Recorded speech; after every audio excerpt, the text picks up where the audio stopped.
మంచిగున్న రానుల్లా ఇయాల్టి తీన్మార్ వార్తలు చూద్దామా? అంతకన్నా ముందు హెడ్లైన్స్. గ్రూప్ 1 కు ఫ్రీ కోచింగ్, లేనోళ్లకు కొత్త రేషన్ కార్డ్.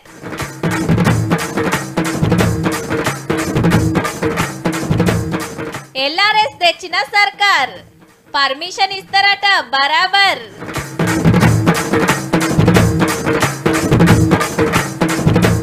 గమ్మతి లెక్క చెప్పిన రామన్న, విచారణకు డుమ్మా కొట్టిన కవితక్క. 10 ఏళ్లల్లా డబుల్ అయినాయి ఖర్చులు, నెలాఖరొస్తే చేయాల్సిందే అప్పులు.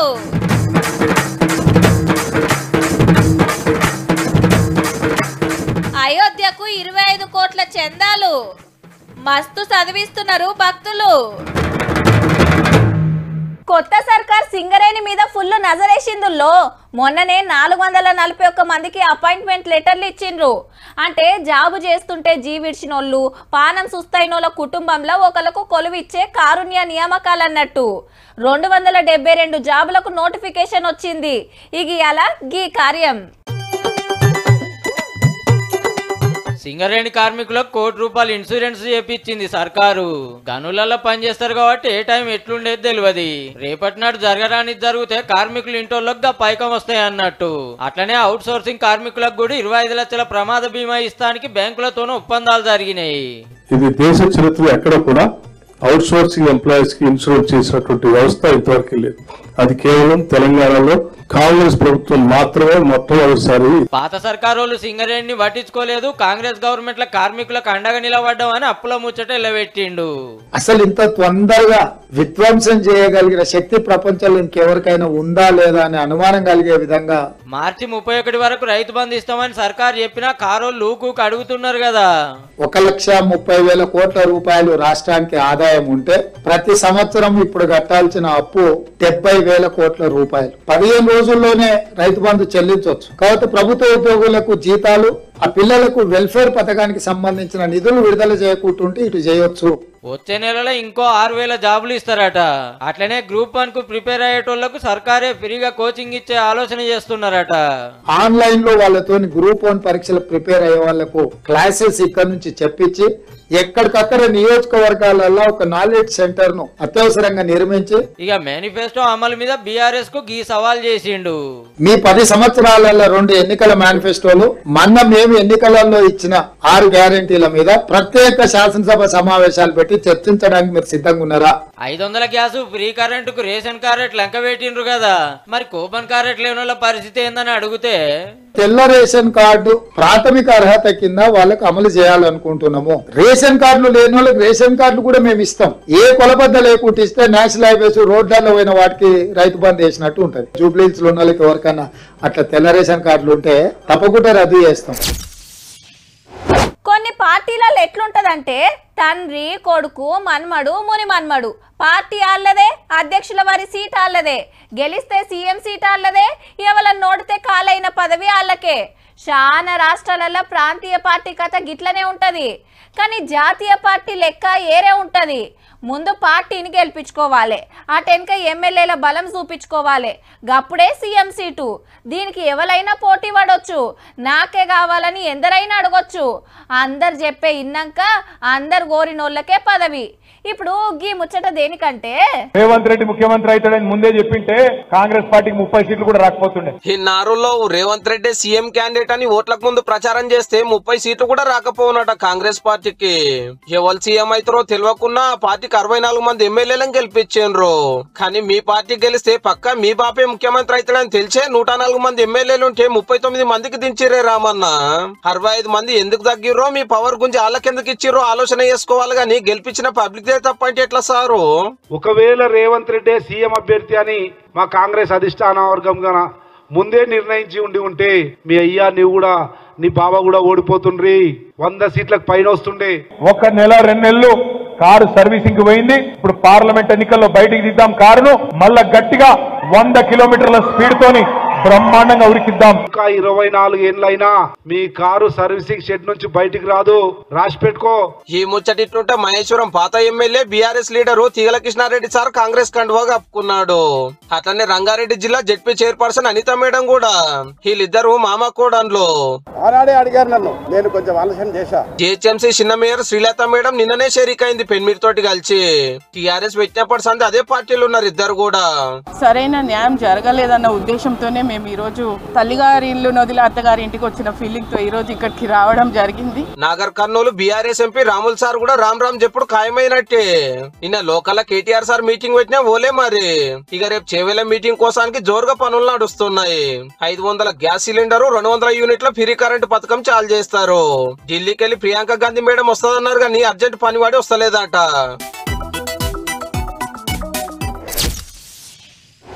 అవు మల్లయ్య మామ గా నడుమ బిడ్డ పెళ్లి చేస్తా అంటివి ఏమాయే? ఏం చేద్దురా, దాని పేరు మీద సంపాదించింది ఊరవతల గా ప్లాట్ ఒక్కటే, చేతిలో పైసలు లేవు. అమ్మి పెళ్లి చేద్దామంటే కొంతానికి ఎవ్వరు ముంగటికి రాకపోయిరి. మల్లేష్ అన్న కిరికిరి ఉన్నాయి మనకెందుకు, రేపటి నాడు మళ్ళీ ఎట్లుంటుందో జర క్లియర్ బిట్ ఉంటే చూపియరాదు.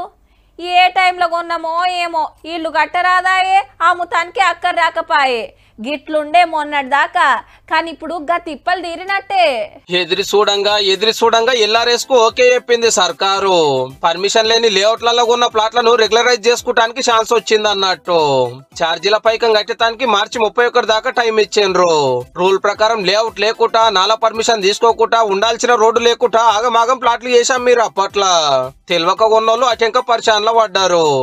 మీరేం బుగులు పడకుర్రి, సర్కార్ కు పైకం కడితే రెగ్యులరైజ్ చేస్తాము, ఆ ప్లాట్ల మీద లోన్లు గిట్లు వస్తాయి. ఏ లొల్లి ఉండదని ఎల్ఆర్ఎస్ స్కీమ్ తెచ్చింది 3 ఏళ్ల కిందట బీఆర్ఎస్ గవర్నమెంట్. ఆఫర్ మంచిగా ఉందని 25 లక్షల మంది అప్లికేషన్లు పెడితే దరఖాస్తుల మీదనే ఏం తక్కువ 300 కోట్లు వచ్చినాయి. ప్లాట్ల ఇల్వని బట్టి అంత ఛార్జ్ కట్టేది ఉండే. అట్లెట్లుంటదని కొందరు కోర్టుకు పోతే బిరేక్ పడ్డది. కరెక్ట్ గా చెకింగ్లు చేసి ఇచ్చే ఛాన్స్ ఉన్నా పని నడిమిట్లనే ఆగింది. లేకుంటే 6,000 కోట్లు వచ్చు. ఇప్పుడు కొత్త గవర్నమెంట్ మళ్ళా ముంగటికి తెచ్చింది. గుడి మాన్యాలు, మసీదు భూములు, సర్కార్ భూములు, కోర్టు ఆర్డర్ ఉన్న భూములు కాకుండా కడమ రెగ్యులరైజ్ చేసుకోవచ్చు అని సాటింపేసిండ్రు. ఏం రూల్స్ ఉంటాయో ఎట్లుంటాయో గానీ 10,000 కోట్ల రూపాయలు రావచ్చునట. ప్లాట్ల ఓనర్లకు పర్మిషన్ వస్తుంది, సర్కార్ కు ఆమ్దాని వస్తుంది అన్నట్టు. అరే నెలకు 40,000 జీతం వస్తుందంటాడు, ఎప్పుడు చూసినా దోస్తుల కాడ బదులు అడుగుతాడు. పైసలన్నీ ఏం చేస్తున్నాడు రా వాడు? గా మల్లేష్ గాడు కూడా అంతే, ఉండేది ఊర్లోనే నాయే, ఇంటి కిరాయి కూడా లేదు. గిట్లనే కలిసినప్పుడు అట్లా పోదాం రారా అంటే ఖాళీ పర్సు చూపిస్తాడు. ఇక శంకర్ గాన్ని అయితే మందలియొద్దురా నాయన, పొద్దుగాల డ్యూటీకి పోయి పొద్దుముకి మళ్ళా పార్ట్ టైం జాబ్ చేస్తాడట. ఆయన సుత కిరాయి కడతానికే తిప్పలైతుంది అంటాడు. ఎవరిని మందలిచ్చినా గిట్లనే ఉన్నది మరి. ఈ 10 ఏళ్లల్లా మీ ఆమ్దాని ఎంత పెరిగిందో గానీ ఖర్చులైతే గట్టిగానే పెరిగినాయి. రాష్ట్రంలో పల్లెటూర్ల బతికేటోళ్లకు నెలకు ఒక్కరికి 4,802 రూపాయలు అవుతుంటే పట్నంలో ఉండేటోళ్లకు 8,158 రూపాయలు అవుతుందట. అంటే ఇంట్లో 4 ఉంటే ఊర్ల నెలకు 20,000 వచ్చినా, పట్నంలో 30,000 వచ్చినా బతుకుడు కష్టమే. దేశంలో ఎక్కువ ఖర్చు పెరిగిన రాష్ట్రాలల్లా సిక్కిం ఫస్ట్ జాగలుంటే గోవా, అరుణాచల్ ప్రదేశ్, ఢిల్లీ తర్వాత తెలంగాణలనే ఎక్కువనట. పబ్లిక్ ఆమ్దాని ఖర్చులు చూసే నేషనల్ శాంపుల్ సర్వే సంగపోలే 1,50,000 పట్నాలు, 1,00,000 పల్లెలు తిరిగి 2,61,000 కుటుంబాల దగ్గర లెక్కలు తీసుకొని చెప్పిన ముచ్చటిది. పేరుకు ధనిక రాష్ట్రం అయినందుకు ఖర్చులు కూడా గట్టిగానే ఉన్నట్టున్నాయి. కానీ పబ్లిక్ పర్సులు ఖాళీ అవుతున్నాయి అంటే ఈ 10 ఏళ్ళు ఏలినోళ్ల పంతనం సుతా ఉంటదుల్లో. కట్టిస్తామన్న డబుల్ బెడ్రూమ్ల కోసం ఎదురు చూసి 10 ఏడు కిరాయిలు పెరుగుతున్నా కట్టుకుంటూ రావాల్సిన పరిస్థితి. ఎల్కేజీకే లక్షల రూపాయల ఫీజులు గుంజుతుంటే ఇదేందని అడగలేదు, ఫీజులు కంట్రోల్ చేయలేదు. సర్కార్ బడికి పంపుదామంటే అంతటా ఇంగ్లీష్ చదువులు లేకపాయే, ఉన్న బడులే మూసేసే. కరోనా టైంలో దవాఖానా బిల్లులు కట్టలేక ఆస్తులు అమ్ముకుంటే ఒక్క దవాఖానా మీద కూడా యాక్షన్ లేకపాయే.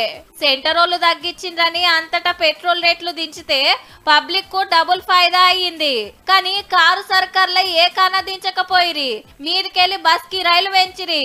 ఒక ఇంట్లో ఖర్చు పెరిగిందంటే తిండి కంటే ఎక్కువ అయ్యేది ఈటికే. అప్పటోళ్ళు రేట్లు దించుడు మీద నజరేస్తే కొంతన్నా తిప్పలు తప్పునేమో. ఇవి కాదని పండుగలు, దావత్లు, పెట్టుబోతలు, సినిమాలు, షికార్లు కలుపుకుంటే వచ్చే జీతానికి అయ్యే ఖర్చుకు సంబంధమే ఉండదు. నెలాఖరు వచ్చే వరకు ఎదురప్పులే. రాష్ట్రం అంతటా పరిస్థితి గిట్లున్నది. ఇక మీ ఇంట్లో ఎట్లున్నదో మీకే తెలవాలి.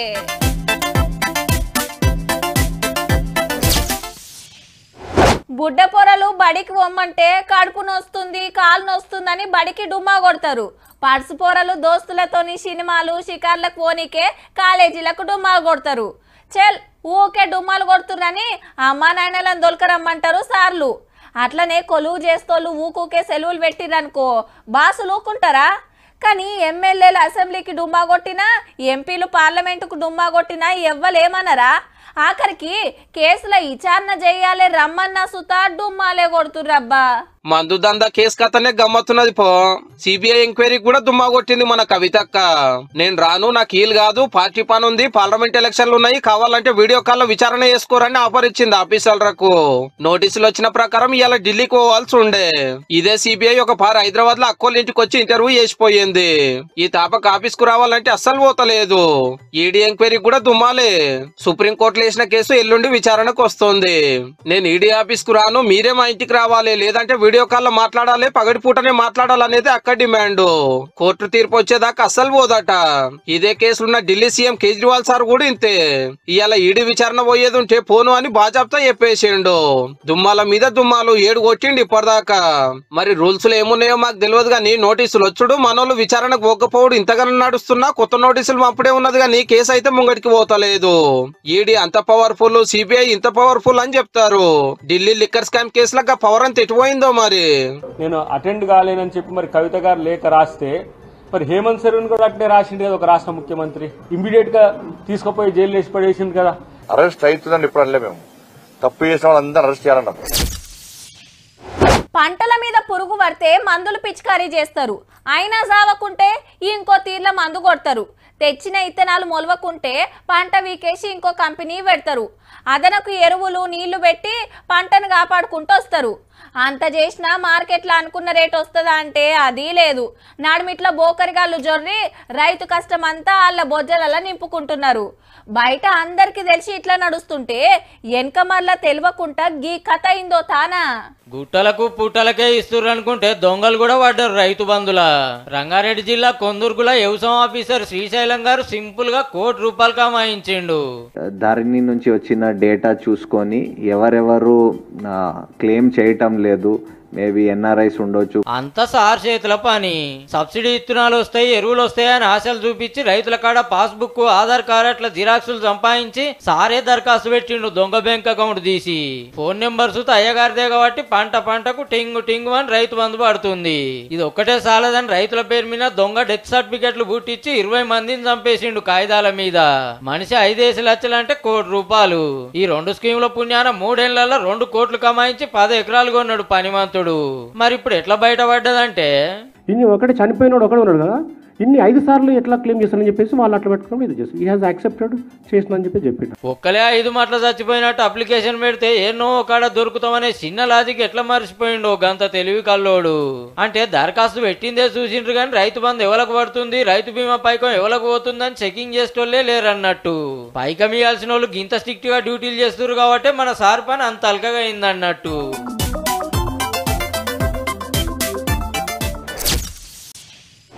బుడ్డ పిల్ల కాలువ దాటానికే బుగులు పడతారు కొందరు. బాయిల దిగి ఈత కొట్టాలంటే అటు దిక్కు కూడా చూడరు. చెరువుల పొంట పోయిండ్రంటే ఒడ్డుకెంచి కిందికి దిగమన్నా దిగరు. ట్యూబులు కట్టుకొని నీళ్ళకి దిగాలన్నా మస్తు భయపడుతుంటారు. ఈత రాకుంటే గట్లనే ఉంటది అనేరు. ఈత వచ్చినోళ్ళు సుత బుడ్డ చెరువులు, కుంటలు మా అంటే నదులల్లో ఈదుండొచ్చురు. కానీ గీడికి పోవాలంటే మాత్రం అంత అల్కగేం కాదుల్లో.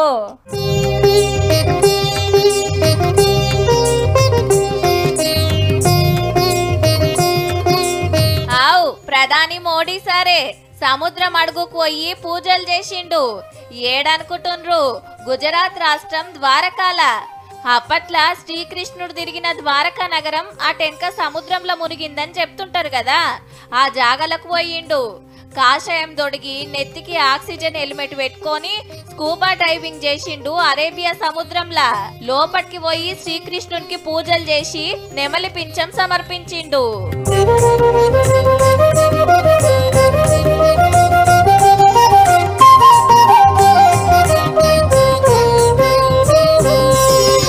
అప్పటి ద్వారక కండ్ల ముందే కనబడ్డది. ఏండ్ల నాటి కోరిక తీరిందని ట్విట్టర్ లో రాసుకొచ్చిండు. గుజరాత్ లా అరేబియా సముద్రం మీద కట్టిన కేబుల్ బ్రిడ్జి ని ఓపెన్ చేసిండు. శ్రీకృష్ణుని చేతులుండే సుదర్శన చక్రం పేరు మీదనే సుదర్శన సేతు అని పేరు పెట్టిండ్రు. అగో బ్రిడ్జి మీద నెమలికలున్నాయి. దేశంలో ఇదే పొడవైన కేబుల్ బ్రిడ్జి. 980 కోట్లతోటి 2.5 కిలోమీటర్ల పొడవు కట్టిండ్రు. పాత కొత్త ద్వారకలను కలుపుతది. మున్పు ఈ ద్వారకా గుళ్ళను చూడాలంటే 30 కిలోమీటర్ల చుట్టూ తిరిగి వచ్చేదట. ఇప్పుడు బ్రిడ్జ్ ఎక్కితే 5 నిమిషాలల్లో రావచ్చు. గా మొన్న లక్షద్వీప్ పోయి స్కూబా డైవింగ్ చేసిండు. ఇప్పుడు గుజరాత్ లో సముద్రం లోపలికి పోయి పూజలు చేసి వచ్చిండు. 73 ఏండ్ల ఏజ్ లా గిట్ల సాహసాలు చేస్తుందంటే మస్తు గిరేట్ కదా.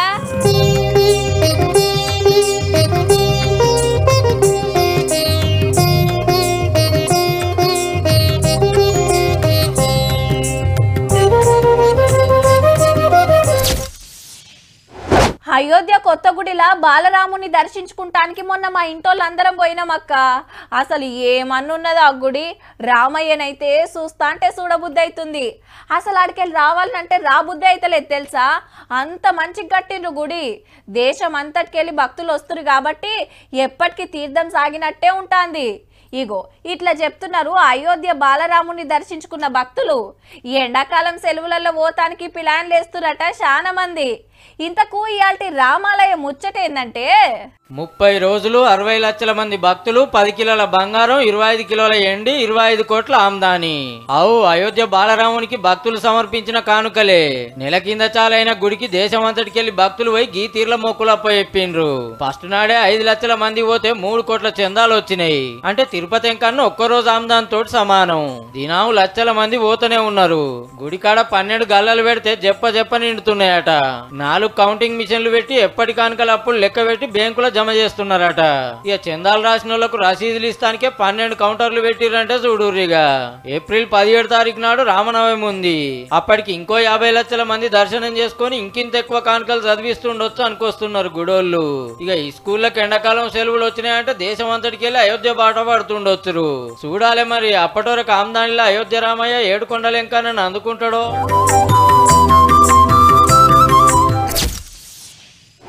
నడుచుకుంటా పోతే 4-5 రోజులు పట్టే ఊరికి సైకిల్ మీద పోతే ఒకటే రోజులో పోవచ్చు. అదే స్కూటర్ మీద పోతే గంటలల్లనే పోవచ్చు. గంత టైం లేదు, నిమిషాలల్లనే పోవాలనుకుంటే బస్ ఎక్కినా పోము, బండి రువ్వడిగా దంచినా పోలేము. రైలు ఎక్కాల్సిందే. అదైతేనే రప్పున తీసుకుపోయి ఆడ దించుతుంది. ఇప్పుడు చెప్పుకోబోయేది సుత రైలు బండ్లు స్టేషన్ల ముచ్చట్నే. రైట్. దేశం మొత్తంలో 41,000 కోట్లతోని 554 రైల్ స్టేషన్లు, 1500 రైల్వే ఫ్లైఓవర్ బ్రిడ్జిలు, అండర్ పాస్ల డెవలప్మెంట్ పనులకు వీడియో కాన్ఫరెన్స్ లా శంకుబండలేసి కొన్ని చాలు చేసిండు ప్రధాని మోడీ సారు. ఇంట్లో మన తెలంగాణ కూడా ఉన్నాయిల్లో 230 కోట్లతోటి జడ్చెర్ల, గద్వాల్, షాద్నగర్, మేడ్చల్, మెదక్, ఉందానగర్, బాసర, యాకత్పుర, మిర్యాలగూడ, నల్గొండ, వికారాబాద్, పెద్దపల్లి, మంచిర్యాల, వరంగల్, బేగంపేట్ 15 స్టేషన్లను సింగారిస్తారట. అట్లనే 169 కోట్లతోని 17 ఫ్లైఓవర్లు, అండర్ పాస్లు కడుతుర్రు. బేగంపేటలో జరిగిన ప్రోగ్రామ్ కు గవర్నర్ మేడం, చిన్న CM Bhatti sir, BJP MP Laxman sir వచ్చిండ్రు. ఈ కాజీపేట రైల్వే కోచ్ ఫ్యాక్టరీని కూడా త్వరితగతిన తెలంగాణ రాష్ట్రానికి కానుకగా ఇస్తారని వారికి విజ్ఞప్తి చేస్తా ఉన్నాను. చూసిండ్రు కదా. ఇక ఇయాల్టి తీన్మార్ వార్తలు ఉంటాం. మళ్ళా నమస్తే.